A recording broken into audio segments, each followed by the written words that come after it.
Hey, my name is Schroeder and I'm a 5th generation potato farmer from Antigo, Wisconsin. We grow over 25 different varieties of potatoes, including reds, russets, chip potatoes, and some specialty potatoes, all for seed. I'm going to show you a quick recipe right now. Involves some creamer potatoes.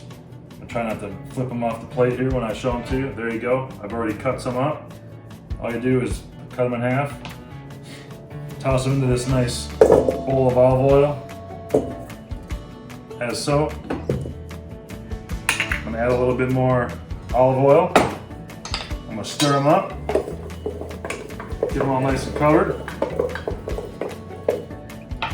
Then I'm gonna add some coarse sea salt, because that's my favorite kind of salt, and then a little bit of pepper as well. Got my nice pan here. Dump them out nice and even. Spread them around.